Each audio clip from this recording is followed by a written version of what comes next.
আমার ভাইয়েরা, আমার বন্ধুরা, আমার আব্বা জানারা, আজকে আমি মনিরুদ্দিন আপনাকে যে আলোচনা শোনাতে চাই যে আজকে সারা ভারতবর্ষের মাটিতে তোলপাড়। কি তোলপাড়? আগামী 6 ডিসেম্বর ভারতবর্ষের পশ্চিমবঙ্গের মুর্শিদাবাদ জেলাতে নিউ বাবরি মসজিদ তৈরি হবে। জোরে বলি ইনশাআল্লাহ। আমার ভাইরা, আমার বন্ধুরা, আমি মনিরুদ্দিন 2017 সালে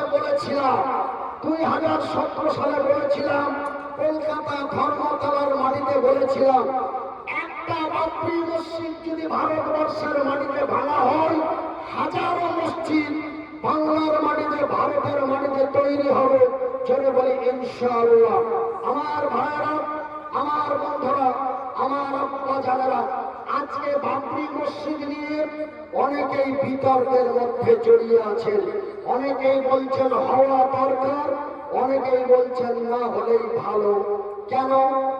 এই বাবরি মসজিদ তৈরি করতে যে হয়তো সাম্প্রদায়িক একটা সমস্যা আসতে পারে, এই জন্য আমরা নিজের পরিবারের দিকে দেখে, নিজের জীবনের দিকে দেখে, একটা সাম্প্রদায়িক হতে গেলে কেউ যদি আমাকে মারে, তো আমি তো চুপ করে বসে থাকবো না, থাকবো?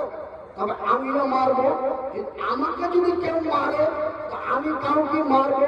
তবে দুইজনে যদি মারামারি হতে যায়, তবে একটা সংঘর্ষ হলো।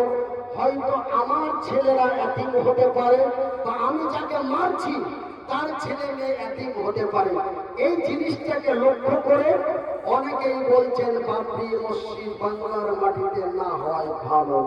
আমার ভাইয়েরা, তবে আমি মনিরুদ্দিন বলছি, আমার ভাইয়েরা, আল্লাহর ঘর যারা বানায়, নবী করিম সাল্লাল্লাহু আলাইহি ওয়াসাল্লাম বলছেন, বুখারী শরীফের সহিহ হাদিস, আল্লাহর রাসূল বলছেন, মান বানা লিল্লাহি মসজিদান বানাল্লাহু লাহু বাইতান ফিল জান্নাহ। যারা আল্লাহর ঘর বানায়, আল্লাহ তাদের ঘর বানায়। তবে আল্লাহর ঘর বানা হয় বেলডাঙ্গার মাটিতে, আল্লাহ বান্দার ঘর বানায় তার জান্নাতে। একবার জোরে বলি নারায়ে তাকবীর, আরো জোরে বলি নারায়ে তাকবীর। আচ্ছা, আপনারা কি আল্লাহু আকবার বলতে ভয় পাচ্ছেন? যে আজকে মনিরুদ্দিন ভাইয়ের কথায় সুর মিলিয়ে আল্লাহু আকবার বলতে গেলে হয়তো কালকে হুমায়ুন কবিরের কাছে জবাবদাহি হতে পারে। এই জন্য কি আপনারা আল্লাহু আকবার বলতে ভয় পান?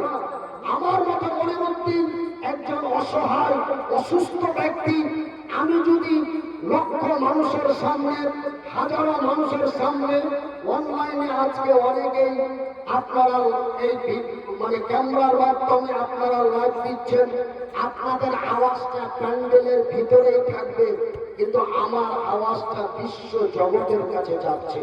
তাই আমি যদি নারা দিতে ভয় পাই, না পাই, তবে আপনারা আল্লাহু আকবার বলতে ভয় কেন পাবেন? একবার জোরে বলে নারায়ে তাকবীর। আমার ভাইরা, অন্যায়ের প্রতিবাদ করে সত্যের বিজয় করতে যে যারা শহীদ হয়ে মারা যায়, তারা বিনা হিসাবে আল্লাহর জান্নাতি। একবার জোরে বলি আলহামদুলিল্লাহ। আমার ভাইরা, আমার বন্ধুরা, জানেন আমি মনিরুদ্দিন যদি এখন মরে যাই, কথাটা খুব লক্ষ্য করে শুনবেন। যদিও আমি সুর কণ্ঠ দিতে না পারি, কেন ভাই, আমার দুটো ডাক্তারি মতে আমার দুটো তার ফিট হয়ে গেছে। নাম্বার একটা এক্সিলেটারের তার আর একটা পিক আপের তার, বুঝতে পারলেন? এই দুটো তার আমার ফিট হয়ে গেছে। যেই তার দুটো আমার ডান সাইডে ছিল, মানে এমআরআই এবং সিটি স্ক্যান করে ধরা পড়েছে যে দুটো তার আমার ফল্ট হয়ে গেছে, একটা পিকআপের তার আর একটা এক্সিলেটারের তার। এই জন্য আমি কণ্ঠটা দিতে পারি না। তাই আমি আপনাদের বলি, আমার ভাইরা, আমার বন্ধুরা, এখন আমি মনিরুদ্দিন যদি মরে যাই, তবে চতুর্দিকে খবর হয়ে যাবে যে মনিরুদ্দিন ভাই ইন্তিকাল করেছে আগামী সকাল বেলায় 9:30টার সময় তার দাফন হবে নাকি? দাফন হবে। তবে আমাকে দাফন করার আগে আমাকে গোসল দিবে। গোসল দিবে না? কথা বলেন। গোসল দিবে, দাফন দিবে, তারপরে আমাকে দাফন করবে। কথা ঠিক কিনা? প্রথম আমাকে গোসল দিবে, তারপরে আমাকে কাফন দিবে, তারপরে আমাকে দাফন করবে। তবে গোসল দিতে, কাফন দিতে, দাফন করতে অন্তত 2 ঘন্টা। আপনারা একটু মুখে কথা না বললে একটু মাথায় ঘেরার চেষ্টা করবেন, তবে আমার পরবর্তী কথাটা বলতে সুবিধা হবে। তবে আমার ভাইরা, আমার বন্ধুরা, তবে আমাকে আমার গোসল দিতে, কাফন দিতে, দাফন করতে আমার 2 ঘন্টা, মিনিমাম 2 ঘন্টা লাগবে। কিন্তু নবী করিম সাল্লাল্লাহু আলাইহি ওয়াসাল্লাম বলছেন, যারা অন্যায়ের প্রতিবাদ করে, সত্যের বিজয় করতে যে, বাবরি মসজিদ নির্মাণ করতে যে, মসজিদ বানাতে যে, মাদ্রাসা বানাতে যে, মদের বিরুদ্ধে, সুদের বিরুদ্ধে অন্যায়ের প্রতিবাদ করতে যে যারা শহীদ হয়ে মারা যায়, তাদের গোসল কাফন দিও না। কেন? যে কি ওকে গোসল কাফন দিতে যত লেট হচ্ছে, ওর জান্নাতে যেতে তত লেট হচ্ছে। সেহেতু তাকে বিনা গোসলে রক্তাক্ত অবস্থায় তাকে দাফন করে দাও। কেন? তাকে কবরে দিলেই সে আল্লাহর জান্নাতি, কবরে দিলেই আল্লাহর জান্নাতি। নারে তাকবীর, নারে তাকবীর। আমার ভাইরা, আমার আব্বা জানারা, আমার সমাজ জানারা, আমার শিক্ষিত বুদ্ধিজীবীগণ, তাই আমি মনিরুদ্দিন বাংলার মাটিতে এই অসুস্থ অবস্থায় আপনাদের কাছে চিৎকার গলায় বলে যাচ্ছি। যদিও আমাকে ডাক্তারে চিৎকার করতে নিষেধ না করে, নিষেধ করে রাখে, তারপরেও অটোমেটিক আওয়াজ বেরিয়ে যায়।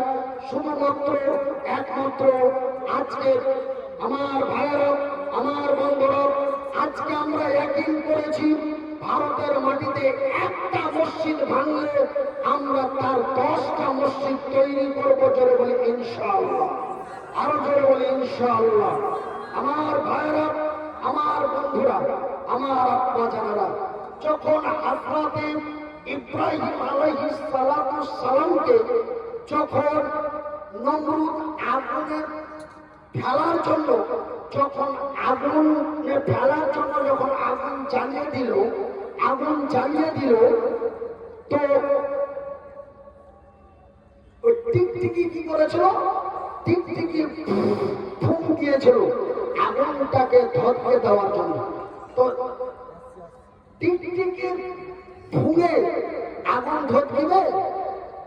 টিকটিকির ফুঁকে ধরবে না। কিন্তু ব্যাং আগুনটাকে নিভিয়ে দেওয়ার জন্য হযরতে ইব্রাহিম আলাইহিস সালামের মহব্বতে পড়ে থুক দিয়েছিল। ব্যাঙের থুতুতে কিন্তু হাদিসে বুখারীতে এসেছে ইন্নামাল আমালু বিন্নিয়াত, ইন্নামাল আমালু বিন্নিয়াত, মানে ব্যাঙের অন্তরটা ছিল আগুনটা নিভিয়ে যাক, ব্যাঙের অন্তর ছিল আগুনটা নিভিয়ে যাক, আর টিকটিকির অন্তরে ছিল আগুনটা ধরকে যাক, আগুনটা চলে যাক। তাই আমি মনিরুদ্দিন বলছি, এই মুর্শিদাবাদে বাবরি মসজিদ তৈরি করার জন্য আমার কাছে যত টাকা চাঁদা ধরবে আমি দিতে তার রাজি আছি ইনশাআল্লাহ। নারে তাকবীর, আরো জোরে নারে তাকবীর। কেন? আমি জানি আল্লাহ রাব্বুল আলামিনের রাসূল বলেছেন, যারা অন্যায়ের প্রতিবাদ করে সত্যের বিজয়ের জন্য যারা শহীদ হয়ে মারা যায়, তারা বিনা হিসাবে আল্লাহর জান্নাতি, তারা বিনা হিসাবে আল্লাহর জান্নাতি। আমার ভাইরা, শুধু তাই নয়, আল্লাহ রাব্বুল আলামিনের রাসূল বলেছেন, আল্লাহ রাব্বুল আলামিন বলেন, বিসমিল্লাহির রাহমানির রাহিম,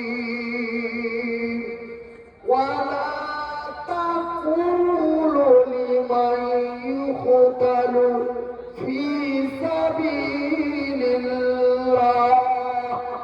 ফি সাবিলিল্লাহ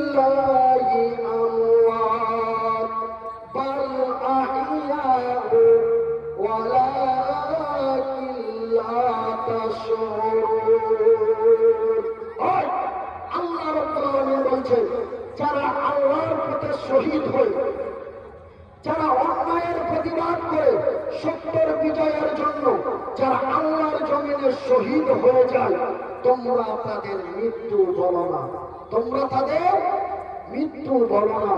কেন? ওরা মরে না, ওরা মরে না, ওরা মরে না, ওরা, আল্লাহ রাব্বুল আলামিন বলছেন ওরা তোমাদের নিকটে মৃত্যু, কিন্তু আল্লাহর নিকটে জিন্দা। আমার ভাইয়েরা, আমার বন্ধুরা, আমরা যারা আহলে হাদিস বলে দাবি করি, আমরা যারা আহলে হাদিস বলে দাবি করি, আমরা বলি যে আল্লাহ রাসূল দুনিয়া থেকে বিদায় নিয়েছেন, তিনি মারা গেছেন। কিন্তু আমাদেরই মতো কিছু মুসলমান তারা বলেন যে না, আল্লাহর নবী এখনো জিন্দা আছে, জিন্দা অবস্থায় কবরে শুয়ে আছে। কিন্তু ভাইরা আমার, বন্ধুরা আমার, আব্বা যারা আমার, কিন্তু হাদিসের মধ্যে পাওয়া যায় আল্লাহর নবী, দয়ার নবী, বিশ্ব রাসূল, যিনারা যারা অন্যায়ের প্রতিবাদ করে ইসলাম প্রতিষ্ঠিত করতে যে যারা শহীদ হয়ে মারা যায়, তারা বারজাখী জগতে আছে। বারজাখী মানে ওপরও যায়নি, নিচেও নাই, মিডিল পয়েন্ট। আমার ভাইয়েরা, হাদিসের ভাষায় কথাটা উল্লিখিত আছে, তারা বারজাখী জগতে আছেন।